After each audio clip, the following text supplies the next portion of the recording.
Good evening and Happy New Year. On behalf of the commissioners and the staff, I'd like to welcome you today to our Grants Advisory Commission meeting, our January 9th, 2024. Please go ahead and place all your electronic devices on silence today. And if you would like to speak during public comment, we have little white handouts in the corner for you to fill out ahead of time. And we will be also streamed on Comcast Channel 14 and available on AT&T Uverse as well. You can also find us on the YouTube for our city channel. I will now start with the roll call, and I'll have Heather lead that for us. Commissioner Costa. Commissioner Carroll. Here. Commissioner Haywood. Here. Commissioner Kriz. Here. Commissioner Meeks Harris. Here. New Youth Commissioner Bea Unidad. Here. Vice Chair Parker. Here. And Chair Reed. Here. Thank you. Please join me now in the Pledge of Allegiance.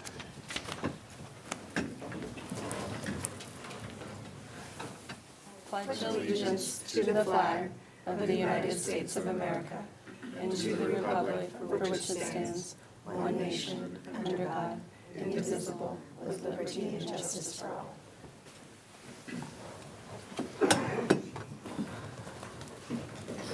Our next item now is public comments. So for this action item, we are having anyone that would like to speak on something that is not on the agenda.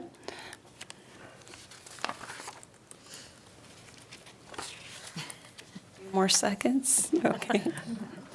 Given that I don't see anyone running towards the podium, I will now close public comments and move to action item 5, the minutes. So if all the commissioners have taken a look at that in our attachment.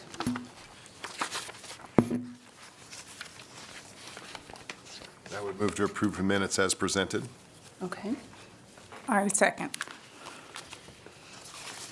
Now that we have a motion and a second, all those in favor? Aye.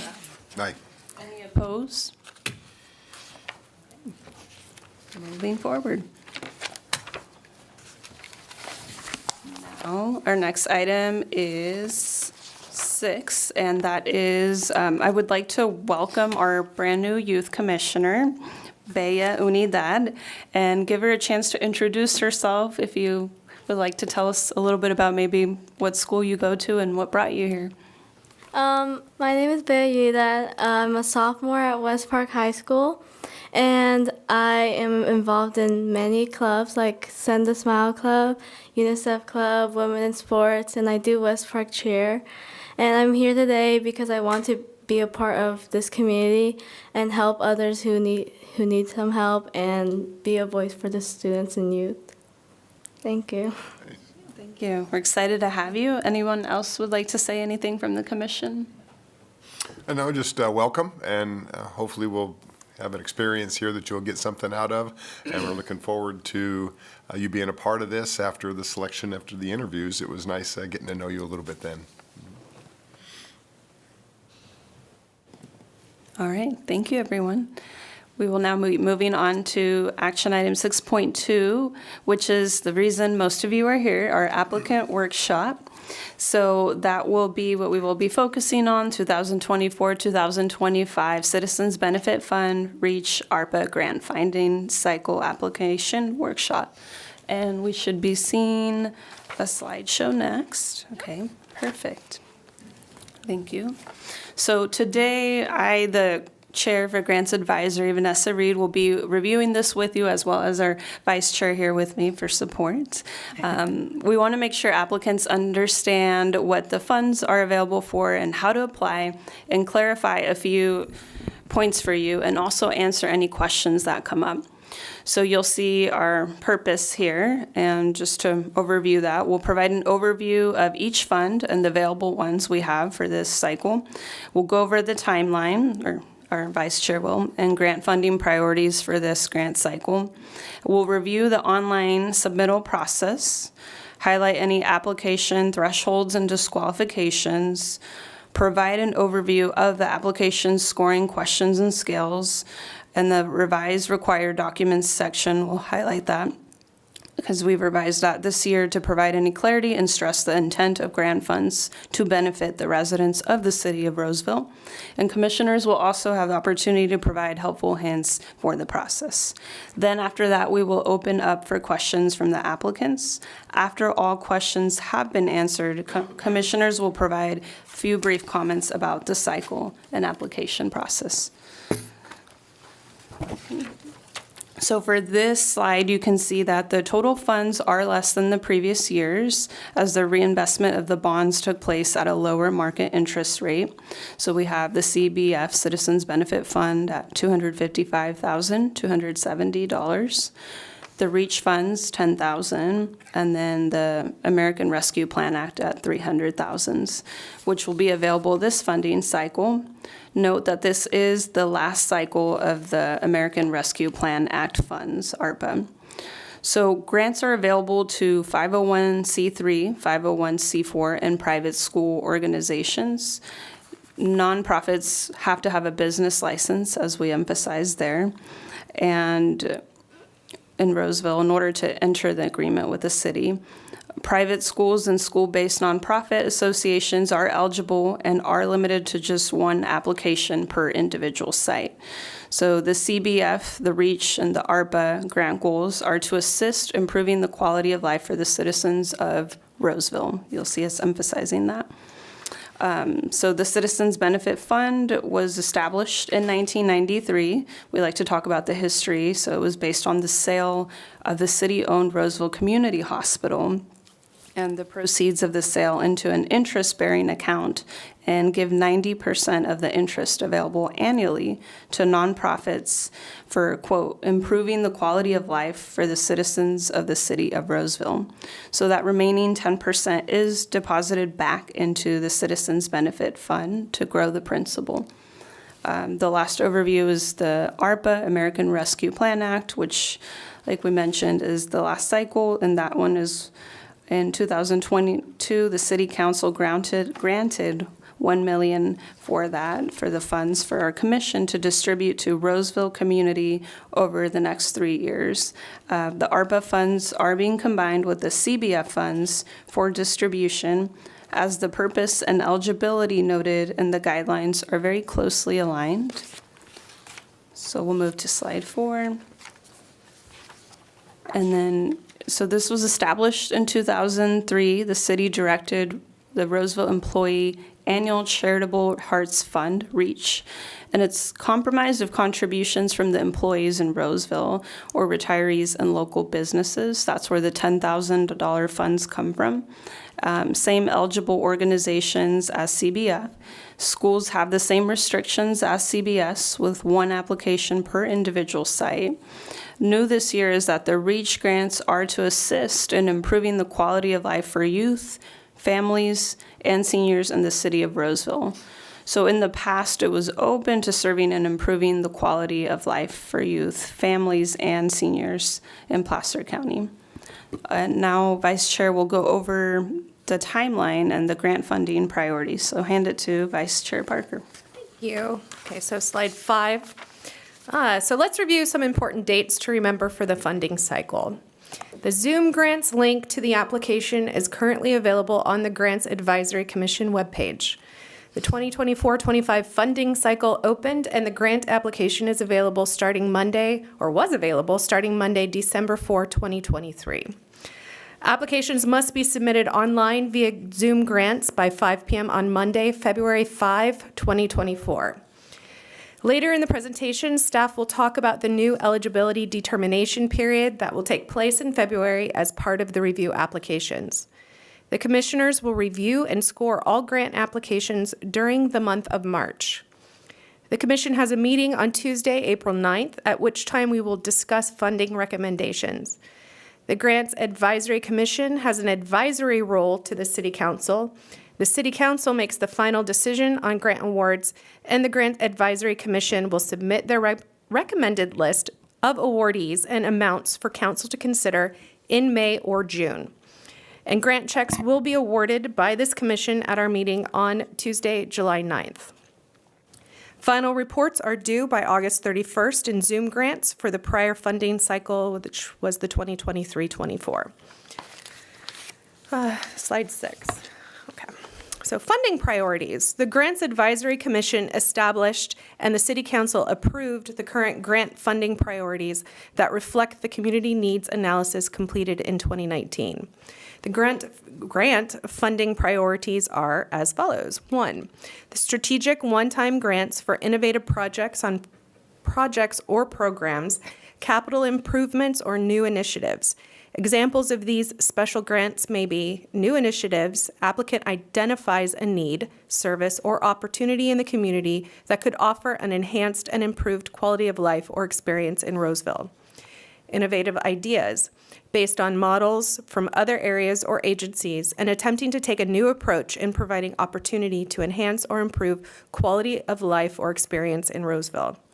One-time requests if applicants need special consideration on a single request basis. Operational mission support grants for programs or projects that demonstrate effectiveness addressing a community need. Grant recipients can reapply in future years for this priority area. Smaller requests of up to $10,000, which can go towards either new programs, projects, or support existing operations which have demonstrated effectiveness at meeting community needs. Next, Chair Reed will be going over the online application submittal. Okay, thank you. So the application funding priorities haven't changed. If you've applied before, those look familiar. So also note that if you have any questions tonight, you'll have the opportunity to come up. If you are watching from home, we encourage you to email staff and they'll be checking that email so they can address it. And the email you could reach out to is Toby Thomas. So that's T for Toby and then another T. And well, TT for Thomas at roseville.ca.us. And I'll repeat that again. So TTHOMAS at roseville.ca.us. Thank you. So back to what I was saying earlier, if you're familiar with the grant process. Can we just clarify, what you're seeing on the screen, the @ sign was missing. So if you're copying it from what you're seeing on the screen, just realize between the end of Thomas and beginning of Roseville, there should be an @ Good observation. I did not notice that. Yes, your email will kick back otherwise. And so the direct link to Zoom Grants website is posted on the City Grants Advisory webpage. All returning applicants must log in using their existing Zoom Grant accounts. If you're not able to access that from your organization's login information, then you'll go ahead and contact them directly. They're usually pretty good about getting back. And the new applicants will be directed to create a new Zoom Grants account at the time of application. So applicants with issues submitting their grants, again, can contact Zoom Grants directly at their phone number, 866-323-5404, or by accessing the help key posted on their website. Be mindful if a lot of people are logged in, sometimes it runs slow. I've personally emailed them before and they get back to me pretty quickly. So staff is now going to explain what documents are required and must be attached to the application. All right, you guys ready? This is a lot of information, a lot to read. So this is about the required documents that must be attached to the application. First, just a few things about the required documents. Under the Documents tab in the grant application, there's a list of required documents that must be submitted as part of your application. If a document is required, it is marked in the required column. If a document that is required does not apply to your organization, you must still upload something, label it with a not applicable in front of the respective file, and include an explanation of why it is not applicable to your organization. If a document is not included and an explanation is not included indicating why the document is not required for your organization, then the application will be deemed incomplete and disqualified. Explanations don't have to be lengthy. For example, if you're waiting for your 501c3 status, just provide the statement and any accompanying proof of pending application. Bids are required for all applications. Requesting capital expenditures, I will go over that shortly. And then any organizations providing counseling services must provide a copy of the certifications on all those providing counseling services. And I think that is, let's see here. Next slide, following documents. These are some examples. So here you'll see the example of what a board authorization and assurances and certifications forms look like. Those forms are provided in Zoom grants, so you'll download those and fill those out. Both must be signed and uploaded for each application. Please do not substitute or use any other form. And PDFs of wet signatures, Adobe, and DocuSign are all accepted signatures. Typed in names will not be accepted. So we kind of show a little bit there in the red. So I want to caution you to get going on this because I know sometimes it's hard getting those requested signatures, especially since you only have pretty much a month left, but it is required to have signatures on those. Slide 10. This shows here, that's a copy of your organization's current 501c3 or 501c4 are required. And then on this slide is an example of what the registration renewal fee report, or the RRF1, looks like, and we need a copy of this. The RRF1 must show evidence of being filed with the Attorney General's office and being current. We need a list of board members, your agency's current fiscal year budget in detail, City of Roseville's business license, and new this year is a list of the key personnel for the program or the project seeking funds.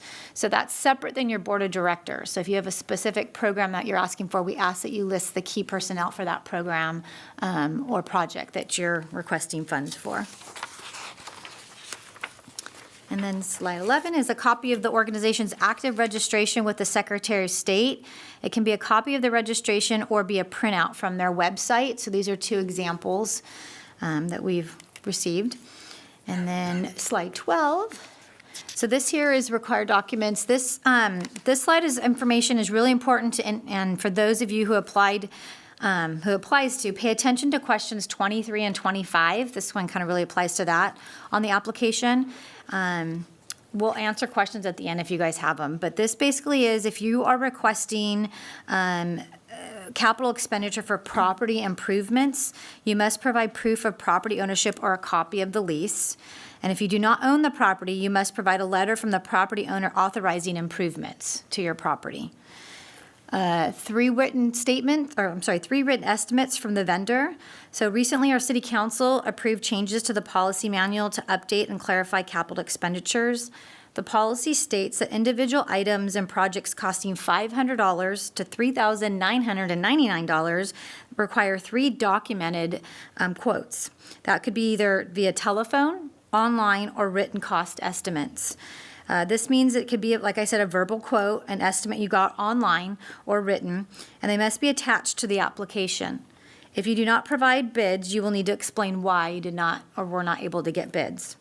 There is a new quote summary sheet that will help assist you guys, and that is in Zoom Grants, so you'll download that. It does kind of give you step-by-step and fill it out. That does need to be attached to the application as well. If you're requesting grant funds for a capital expenditure, which is an expenditure that results in the acquisition of fixed assets or additions to fixed assets that have benefits for more than 1 year to your property. Examples include the acquisition of land, existing buildings, land improvements, construction of buildings, addition and remodeling of buildings, initial, additional, and replacement of equipment, furniture and fixtures, machinery, vehicles, and media materials. That is on our website as well, that definition, so if you need that.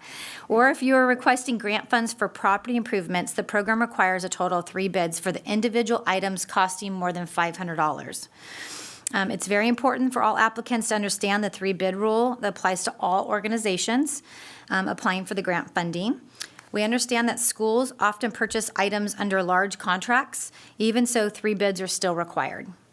If purchasing individual items, the required bids must be based on the cost of each item and not the project as a whole.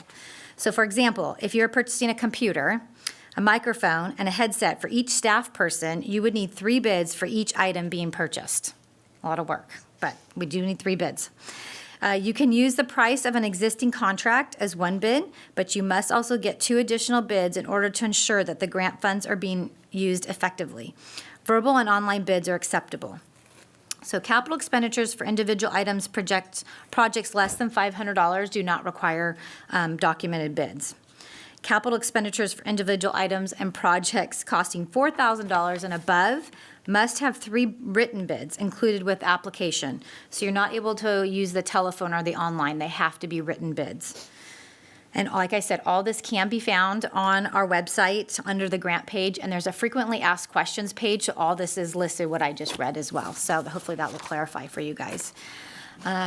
Lastly, copy of the counseling certification. So this is required.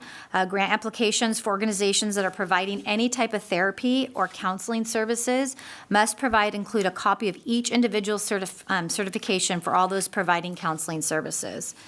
And there is one other option that allows you to, if you have any other documents you want to upload that was not asked, I believe you can attach one item to there if there's anything else you want to explain about your application. Like I said, it's a lot of information, so if you have questions after this, feel free to ask, or you can email me or reach out, and hopefully I can answer your questions. Next, we've got Vice Chair, and she's going to be going over the application scoring process. Thank you. And now a bunch of more information. So the application scoring questions and scale. The next portion of this presentation is the application scoring questions and scoring scale, which did not change from last year. This scale will be used in the review and scoring of applications. Each question is aimed at valuing how the application meets local needs and objectives for maximizing benefit to City of Roseville residents with these funds, particularly through community engagement, leveraging, and collaboration. The questions and scale are provided for you on this slide, and a copy of this PowerPoint is available online with this information for your reference. Just a reminder, grant commissioners rely solely on the information contained in the application to guide us in our decision-making process. There are no opportunities to ask applicants for more information or further clarification. So scoring questions, shall I go through all of that? Okay. That the application demonstrates the need for the project or program. Application clearly defines the project, program, and how success is measured. And the application reflects mission and meets the general requirements and guidelines for CBF and/or REACH. And as we go down, I don't know, that's 10 points. Request for funds achieved an impact on the identified need. That's scaled at 15. Application demonstrates evidence of community support, which is scaled at 10. Application clearly describes how the collaborative partners increase efficiency and efficacy of the grant, scored at 10. Request is reasonable given the proposed project or program and the organization's experience and capacity, which is scored at 5. Additional funding support for this project or program is clearly identified, scored at 5. Project budget is well-defined, and budget narrative explains how funding will meet project goals and objectives, scored at 5. Project budget is reasonable in relation to the organization's annual budget and demonstrates project sustainability, which is scored at 10 for a total points of 100. So staff will now talk about the application or the new application review process and what could potentially disqualify an application. Okay, here we go again. Once the application process closes on February 5th, staff will start to review all the submitted grant applications and ensure the required documents are submitted. So at minimum, to avoid being disqualified, just make sure that all the required application documents are there, a current business license with the City of Roseville, and your required annual reports for the 22-23, the CBF and REACH grant funding cycle, which was due this past August 31st, 2023, and the 2022-23 ARPA grant funding cycles, which are due January 31st. So if you received funds during those cycles, those reports need to be turned in order to qualify for this next round of funding. And if you did not receive or did not apply, you do not need to worry. Something that is new, a little new this year, is that once we review the applications, and then if there's any questions concerning any of the required paperwork, staff will be contacting the organizations to meet and ask for you to provide the correct paperwork or answer any of the questions that we may have had during the eligibility determination period. In the past, normally it was an email sent out to organizations and given a day or two to respond. We're hoping to meet with you individually if there's any questions, to hopefully answer those. But if it is something that can be done via email, we will take that time via email. But we wanted to make ourselves available to sit down if we have to go through anything with you concerning the application. The scheduling of appointments is going to be sent out to meet with you in person. And like I said, if anything can be resolved over an email, we don't necessarily need to meet with you. But failure to respond to staff's concerning application issues, whether that be in person or by other means, will result in disqualification. And just to be clear, this is not an intent for applicants to be able to submit placeholders on the application. It's truly that if there's questions that we have regarding your application, we kind of want to reach out to you and give you an opportunity to answer those questions. Applications must be submitted by Monday, February 5th, 2024, and in full or otherwise face automatic disqualification. And I think that's it for me. So now some helpful hints from you guys. Okay, promise we're winding down. So I'd like to take a few minutes to reiterate a couple of points or reminders that will make completing your application easier, and then I invite my colleagues to add any other helpful hints for potential applicants. So applicants can access the application using the link located on the city's grants homepage. That link will take you to zoomgrants.com for you to set up your account or sign in using your existing login. It is suggested that each applicant use an email address that is accessible to more than one staff person. We have had a few applicants in previous cycles struggle with getting logged into their accounts because of staff turnover. So another reason is we strongly suggest that you use an email that multiple people have access to, is because staff will send email communication reminders to this email, and we want to ensure these reminders are received by all applicants and grant recipients. Your grant application will automatically save when you advance to the next question or click outside the text box. You can access your incomplete application up until it has been submitted. Once it is submitted, no changes can be made. Most sections on the application have instructions. However, the system default is to hide the instructions. If you'd like to see the instructions, simply click on the Show Slant Hide instructions at the top of each section and they will appear. If you have if you have issues accessing Zoom Grants, try using a different browser. Zoom Grants can also be more difficult to access the closer it gets to the application deadline, so we recommend finalizing your application sooner rather than later. And the last 3 questions on the application have been modified to help further explain what exactly your application is requesting. So please pay special attention to these questions if you are purchasing items that meet the capital expenditure definition. There are some documents and quotes required for these questions, so if you feel you do not need to provide bids, you must explain why. Lastly, REACH funding requirements have changed and is only available to nonprofits, of which 100% of the donated funds must be distributed to assist in improving the quality of life for youth, families, and seniors in the city of Roseville. So now I'd like to open it to all the other commissioners if they have comments or suggestions. Yeah, I have a few. So I know you just heard all of that, but just reiterating, so all 3 funding sources, REACH, CBF, and the ARPA funds that we have are all focused now on Roseville residents. So that is definitely a change, although in reality, it was only the one REACH fund that was the smallest of the 3 that was for Placer County in previous years. The funding priorities, I feel like in some ways when you hear priority, it sounds a little different than what you expect. These are really kind of the categories, and they've been the same, excuse me, for a few years now.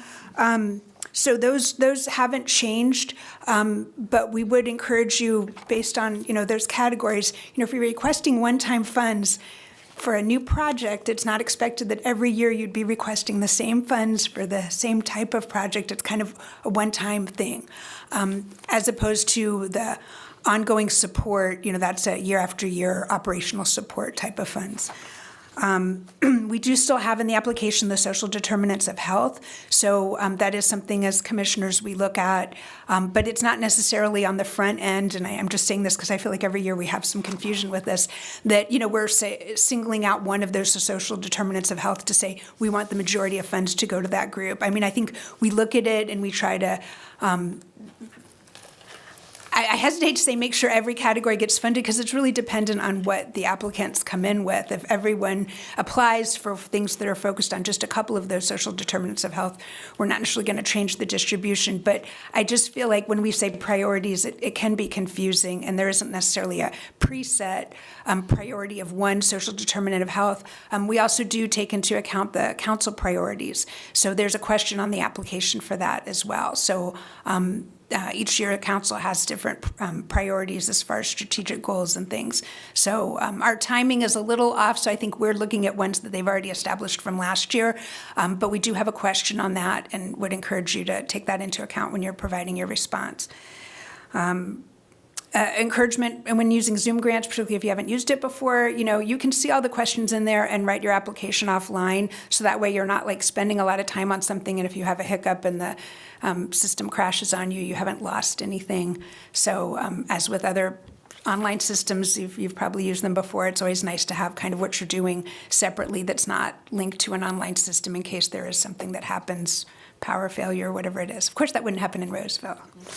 But anyway, and then I just wanted to call out again that eligibility determination period that's new this year, but it is not intended to be an extension of when you can turn in your application.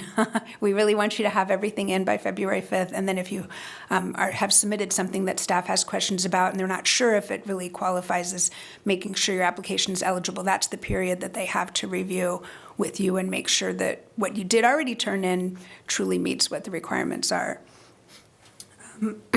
Call out again, and I think it was mentioned, multiple email contacts in your application is helpful because if you do have staff turnover, the city, for not just for grant funds in a particular cycle, but other kinds of reminders and things, they go out based on those email addresses in there. So it is nice to have more than one email address in your organization that you're listing on there. I think that was everything I had noted. I know I have a lot there, but other commissioners may have some other comments. Go for it. Yeah, sure. So one of the things, you could always tell where we ran into the problems last year by the abundance of additional information that was provided at this meeting, and that was really about capital expenditures. And we had a little bit of a discussion on that that happened as a result of last year's, and that's why we've additional questions, additional clarifications, additional forms are in there to make sure that everybody understands clearly in regards to what that is. And just wanted to reiterate, there is on the questions an opportunity to explain why you don't need quotes or bids in there. And that's not a get out of jail free, I'm just going to give a good explanation that the bids didn't come in. The example would be if you're buying appliances for a remodel of a kitchen, those would be capital expenditures that would need to have bids provided.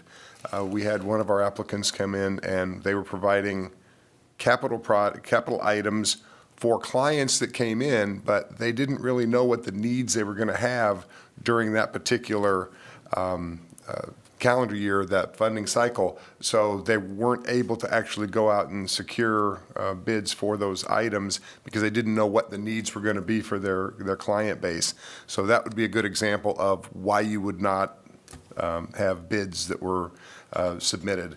And for the most part, we err on the side of, yeah, we want to make sure that we're getting the best bang for our buck with those. So I just wanted to jump on with all this extra information about capital expenditures to try to clarify that so that we didn't run into problems again this year and increase your frustration also going through the process. I'd just like to add that's also why staff is taking an active role in reviewing the applications more thoroughly before they're submitted for the commission's review. That's also came out of the discussions we had that Commissioner Chris mentioned. A couple more things I do want to emphasize. The continuity of your project descriptions, ensuring that throughout the application, you're matching the funding that you're asking for to the particular project that you're providing, mentioning, being very obvious that your program is serving citizens in Roseville. That has not been always the case, which is another reason why there was the change to focus on the citizens of Roseville, because there were questions raised through our discussions whether these projects really were benefiting the citizens of Roseville. Defining acronyms. We may or may not know anything about your organization. And again, going back to what Commissioner Chris said about erring on the side of caution, pretend that we know nothing about what you're doing, especially if you're a new grant applicant. The easier it is for us to read. I like to use the term plain language. That's a very common term we use in my agency. And it really makes a difference, because that could be the difference of a point between whether you get a grant or you don't. And then just again, with the capital expenditures, can't emphasize enough, again, reiterating what Commissioner Chris and Commissioner Ellison said, better to err on the side of caution, and any construction project, any renovation really is likely going to fall within the capital expenditure. So thank you. All right, good. Well, I'll turn it on over to you. Okay. Now we will go ahead and open up for public comments. So if you do have questions, we ask that you state your name and your organization. Gopal Kapoor, Family Green Survival. You had mentioned a telephone number, 886. Would you mind coming to the podium, please? Gopal Kapoor, Family Green Survival. You had mentioned a phone number, 886. I didn't catch the phone. Oh, yeah, the Zoom grants phone number for, yes, give me 1 second.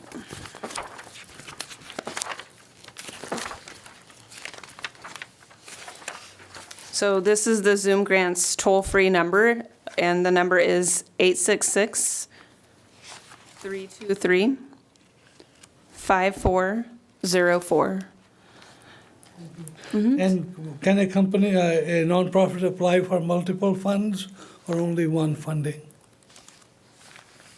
I want to open that up to other people for, I can take that. You would submit one proposal, and then the funding sources, all three of them, when we're making the decisions, we would, basically the ARPA funds and the CBH funds are kind of a pool together. REACH funds, at this point, are really part of the same pool. In the past, they were for Placer County, and now they're specific to Roseville. So you don't have to apply for REACH or CBF or ARPA. You just put your project together. Okay. Does that answer your question? Yes. And would Sierra College be considered in Roseville or not in Roseville? That is a good question. Sierra College, because we've done their backpacks. I think if the students are from Roseville, they would qualify, but the nonprofit doesn't have to be in Roseville, as long as you are servicing Roseville residents. So I know Sierra College has applied in the past, and what the program that they're doing, they were able to show the percentage that the funding was going towards, so if that makes sense.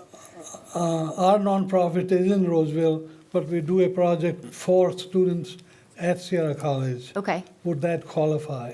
the students wouldn't need to live in Roseville, though. So like if they're living on campus, that's technically Rockland. But if they're living in Roseville and attending the school, then that would, the program to benefit those students living in Roseville would qualify.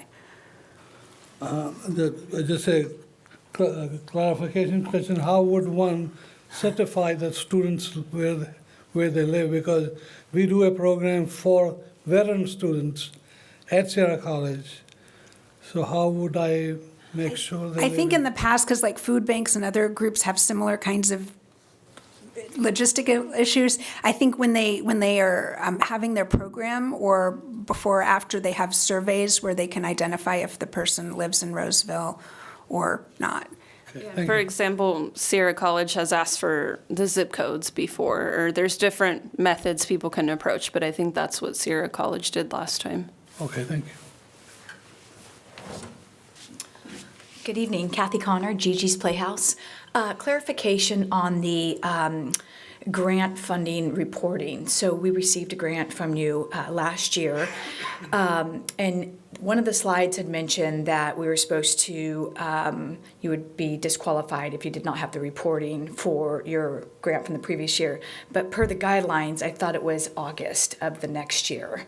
So, and I know in the application it asked if you've received funding before, how was it spent or whatever, but it looks like it's a smaller narrative than the actual reporting that you require from the prior year grant funding. So I just wanted a little clarification. Does that have to be complete before we are eligible? So we have to, so if you're talking about the one that you just received funding for in July, Yes, right? We yes, received yeah, July. yeah. That actually, you're correct, will not be due until August 31st of 2024. So Okay, you're perfect. okay with that one. Okay. It's if there's any other, so the ARPA, that was the 22-23. Okay. That right now is the last one that's due at the end of this month. The other reporting, which we just put in there, all the organizations had already done everyone cleared.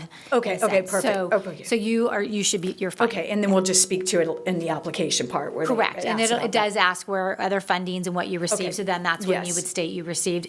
It is hard because we are talking 24, 25. I know, or it's like 20 the fiscal years Well, are crazy. the fiscal Yeah, years I get get it. confusing. No worries. So, yeah. Thank you for that Yeah, clarification. So, yeah, you're clear. One more question. When applying for a grant, we have a ton of specific programs, and we did that last year. For applying for a grant for more organization-wide and looking at all of our programs that are operational and mission, support our mission, any tips on how we might write that? And do you get a lot of those, or would you rather see it really specific to a program? I mean, I think it's up to you as to how you want to apply. I think our operational missional support typically is our biggest category. Okay. But if that's really what your funds are for, that really should be where you know what I mean? Yeah. I mean, the cost of our programs are the cost of our Playhouse. Yeah. So that's kind of how it works out.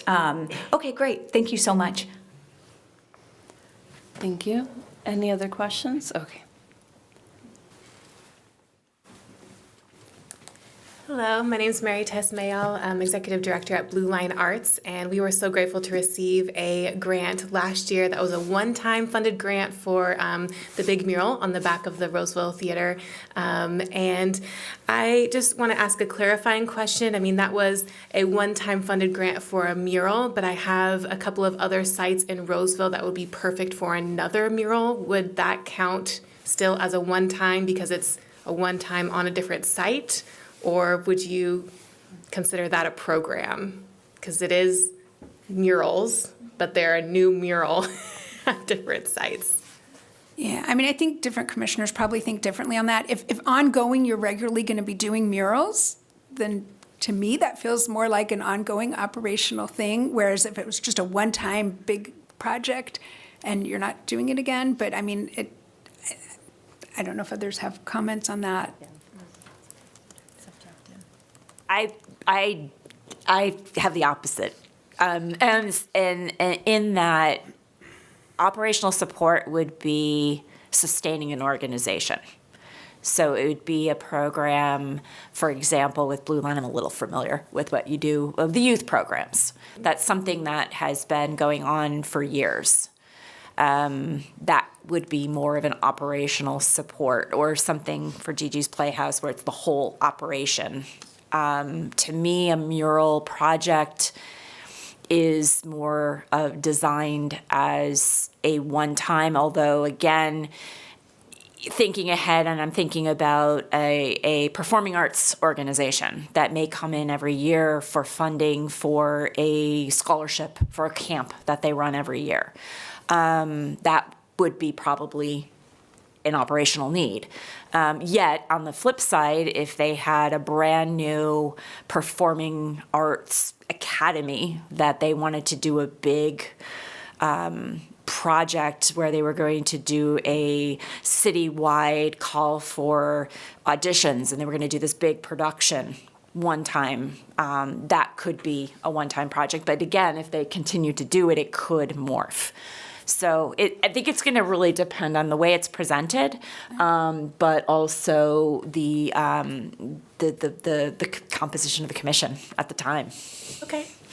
And I'll jump in here a little bit too. I would tend to lean more towards Commissioner Haywood's explanation there, because likely, if you would put in a grant funding application for a mural and you did not receive the grant funding, you'd probably just not do the mural, right? So operational support or things that would support the ongoing operation. This would be a special project. We do kind of see some strategizing going on as far as people trying to figure out which pool to jump into to see where the competition might be a little bit less. We really were looking at that category as being something that would be for somebody that wanted to try something new, an innovative thing, a new thing, a special one-time project that was trying to fund that innovation to do something different that would help maybe put the seed money for that. I would put the mural in kind of that category of beautifying the city of Roseville and a one-time project to be able to do that. In all likelihood, if you didn't get the funding, you wouldn't do the mural. So that would be Correct. the definition of a special one-time project. Okay. Yeah, thank you so much.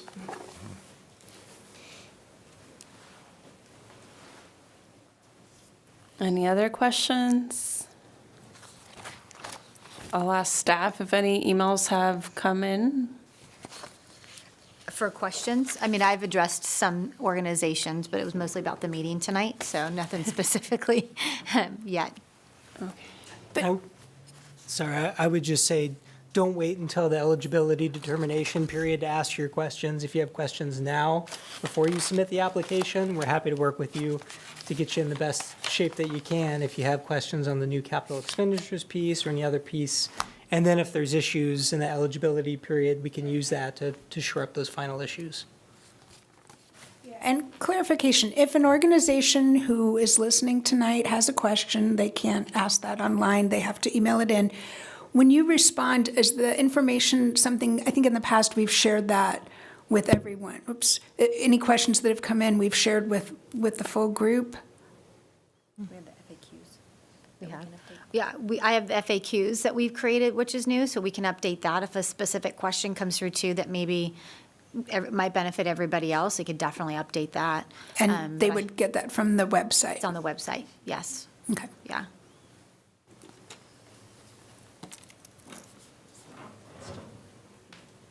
I just have one question, quick. Audrey Magnuson from Compassion Planet. Excuse me, on the business license, is that a yearly update? Sounds like yes. Yeah, I'm looking at staff and they're nodding. It's January to December 31st. It's Calendar. year. Yeah. Thank you. You're welcome.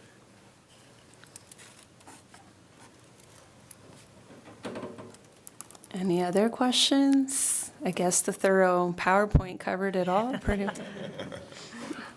well. If I don't see any emails or questions, I'll go ahead and close public comment.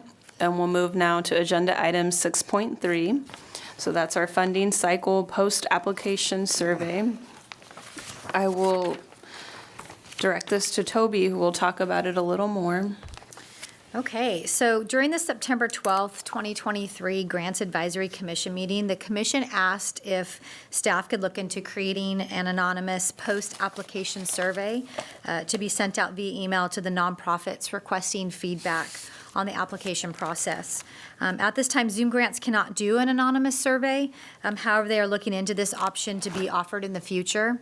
So in the meantime, it has been recommended that a survey be created in SurveyMonkey and then sent out via Zoom Grants to all those that applied for the 24-25 grant funding cycle. Staff is just requesting the commission to discuss and give direction on what questions you'd like to ask, if you want to even continue moving forward with the survey, and then what questions you'd like to ask on the post-application survey. And the goal is to send the survey out as soon after the application closes, so that would be sometime mid-February, towards the end of February maybe.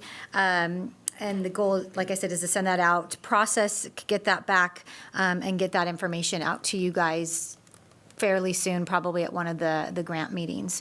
So I'm just looking for some direction on what you guys would like to do and some questions you'd like to ask. So.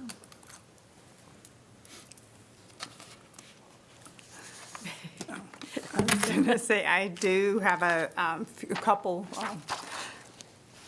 survey questions that I thought would be appropriate to ask. One of them being, which section of the grants application was the most difficult? Because if we see a commonality, maybe something could be updated for the following year. And then my last question is, which section of the grant application was the least difficult? Just so we know we don't have to beat the drum on a certain section of the presentation.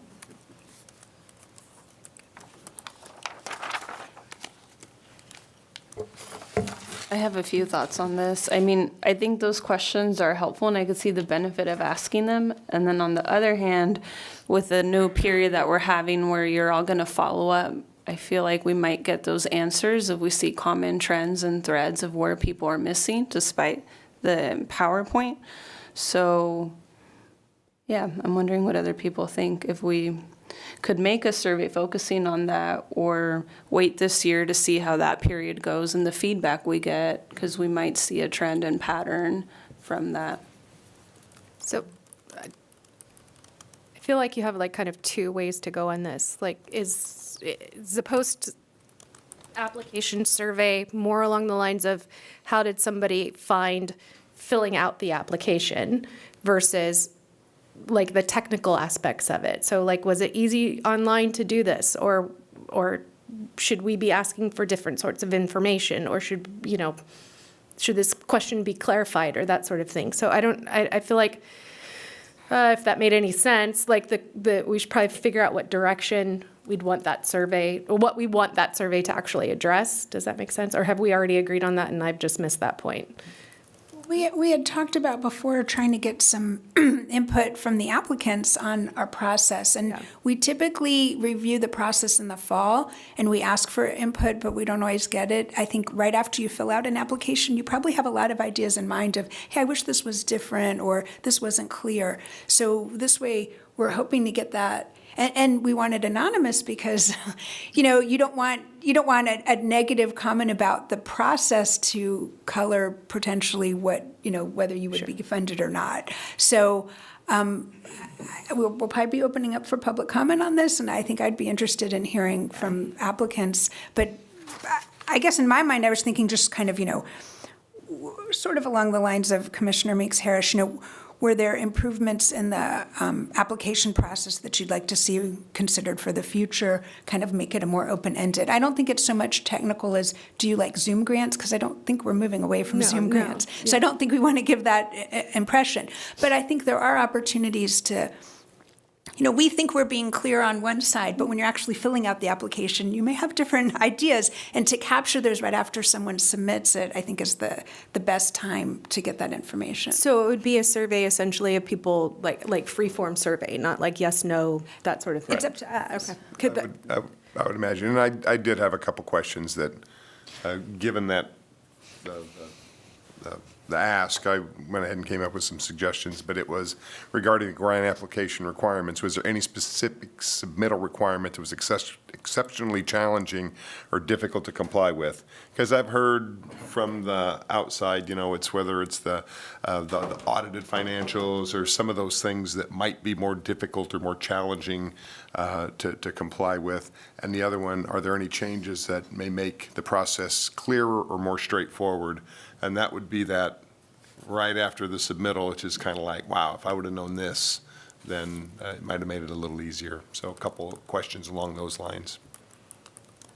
Yeah, we could even include, did we talk last meeting about whether we should require this meeting? And I know we talked about in the future, incremental changes, but if there are a lot of problems and the eligibility determination period isn't successful, then we may end up requiring this to be an in-person meeting. And I think we did ask some people who attended when we talked, and they, from what I recall, were okay with it. But I think that might be a broader survey question to get everyone's take on that. Do you feel like this should be a required meeting, or it's kind of take your chances? If you didn't do a good job with the application, then you just are less likely to get funded, as opposed to require their attendance at this time. I'd just like to throw out a clarifying question. There's almost two sections to this process. There's what we're talking about now, where you collect the data about the application itself. However, I've also seen, especially in the last couple of years, that many of our questions and issues have come up while we're deliberating.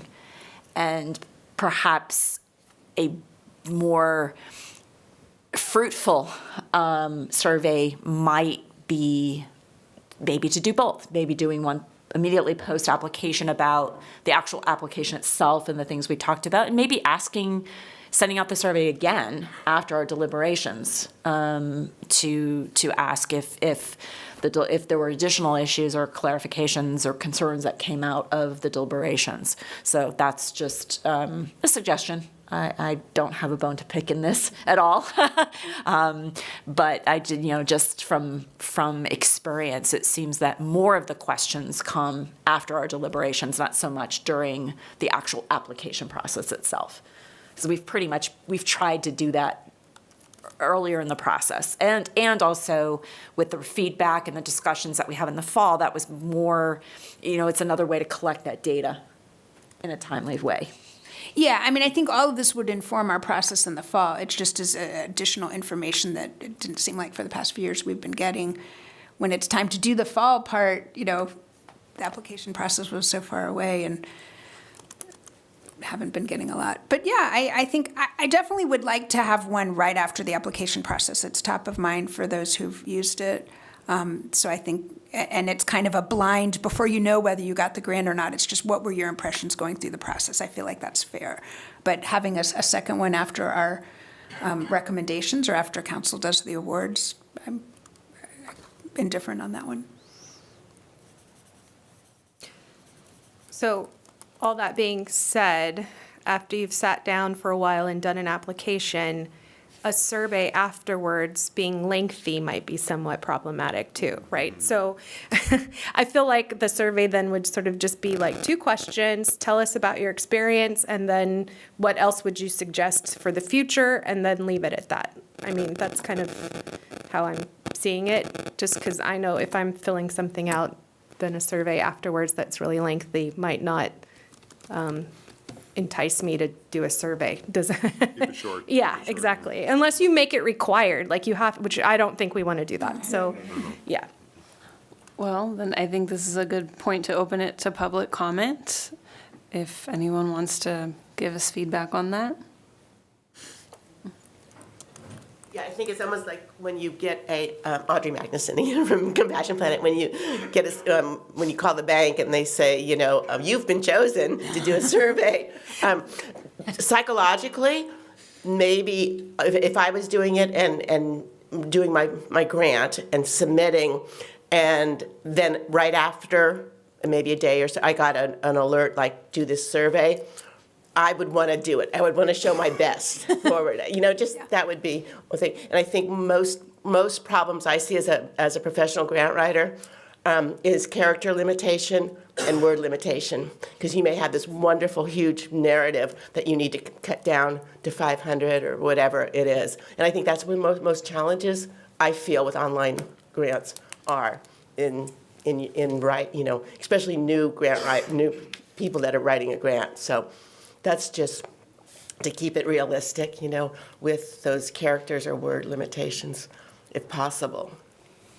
And I don't know the back end of the platform, so that a grant writer doesn't, or the person writing the grant doesn't lose the real guts of the narrative. That's just my suggestion. Thank you. Appreciate it. Hi. I'm Elizabeth Klein. I'm the Executive Director with Wellness Within Cancer Support Services. Thank you for having this meeting tonight. Just a thought, and take it or leave it, but there are surveys, which would be great information to get, but data as well. We've mentioned data, but I really mean data, blind data. So each one of your scores that you can then run basically the statistics when you do a human evaluation. I spent 20 years at McGraw-Hill doing assessing human evaluation with essays. It's inter-rater reliability and validity between multiple evaluators. You all could probably see some trends if one of staff, for example, took your individual scores and did some comparisons, looked at standard deviation, because the questions don't necessarily line up exactly to the scoring criteria that you all use. It's kind of interwoven. But if you started looking at those trends across that data, you could probably start seeing, oh, people are kind of having difficulty explaining this or not. But it might provide a different data point in addition to the survey. So just some thoughts. Thank you. Thank you. Gary McDonald, Executive Director of Lighthouse Counseling and Family Resource Center. I think you pretty much nailed it. The ideas that you have are really good ideas. I think keeping it simple and short is best. What did you find most difficult is question number one. Number two would be, what would you change to improve the process? And number three would be other comments. Again, simple is probably the best way to go. Thank you. Thank you. Anyone else? Anyone happen to email us? No? We're not receiving monitoring. Okay, thank you. Just checking. Okay, then I will go ahead and close that for public comment. Returning back to the commission, if there's any other additional comments. I mean, I think we're sensing some themes here and have consensus. And maybe as one of the speakers mentioned, possibly just maybe give people 48 hours, or something like that, 20 to 48 hours after, so they don't feel like, okay, after I just did this, 20-page plus application. Yeah, if we're going to do it in Zoom grants, and we're not doing the survey in Zoom grants, but we're accepting here's where I'm going with that. Would it be after the final deadline, February 5th, or would you see who finished the survey and that would trigger them to get the Survey Monkey? And I don't know, it's probably easier for you guys to wait until the February 5th, huh? The way that the system for Zoom grants, it would have to be after the 5th, once it closed, I think would be the best. And then the Survey Monkey would be, we would have it created obviously beforehand. Right. And then we would send out that link through Zoom grants that they would click on, and it would take them to Survey Monkey, which the city has an account with. So then it would be created, it'd be used through that, and the data would be collected through that. So if we wanted, Yeah, no, that's fine. So, I mean, if someone submitted their application early, since they have till February 5th to make changes, then I think we'd have to start the survey then, and then maybe we give them a week to respond. And that way they can do it either right away or they can wait. Once they've submitted their application, they can't get back in. Time frame wise, we're less than a month out now, so I still have to create the survey. So even if someone was to submit tomorrow, we don't have a survey even created. So once I do create, it would be something too that I would have to send to you guys just so you have final to see what's going to be sent out, unless you guys decide on the 3 to 5, whatever you want, and I just create it. And then, but it's not also, I do have to work with our communications team, so it could be, I'm thinking realistically, it could have to be before after it February closes. 5th. Okay. And I think our goal is to have action tonight, so I think we could do something very simple as was suggested.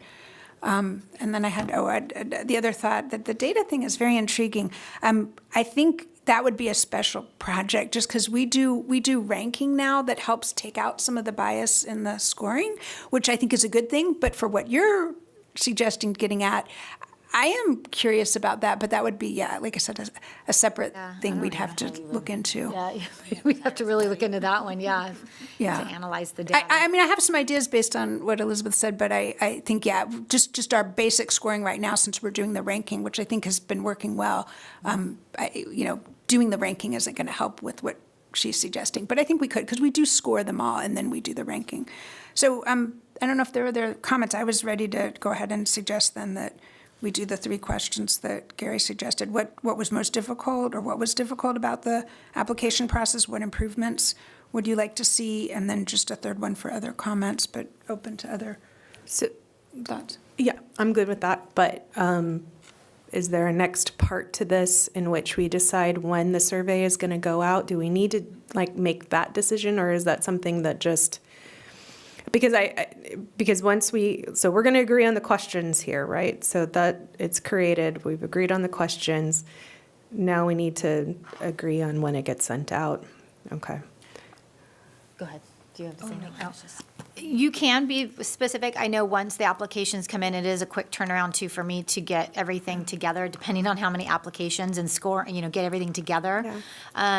If it's 3 questions and I can work with our communications team and have something ready, I could potentially have something out within a couple of days after it closes. I don't see a problem with that.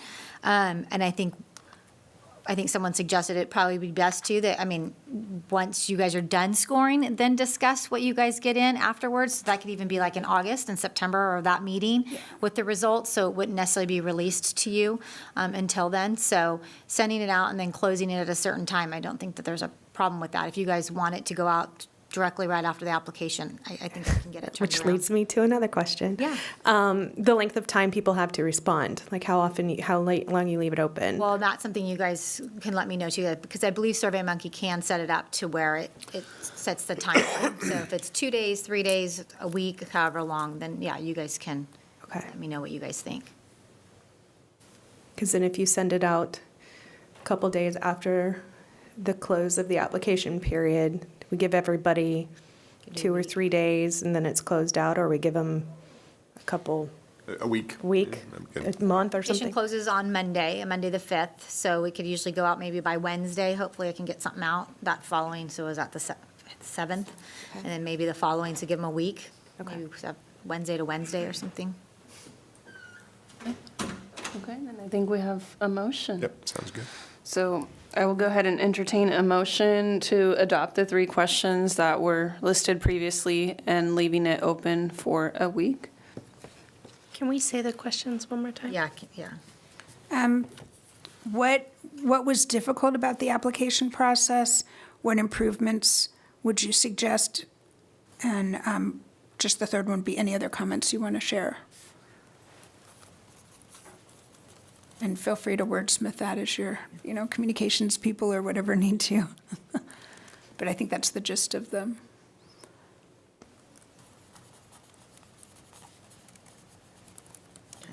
I can make that motion that we have the 3 questions and we allow a week, including a weekend for response. But again, subject to communications, city communications staff direction.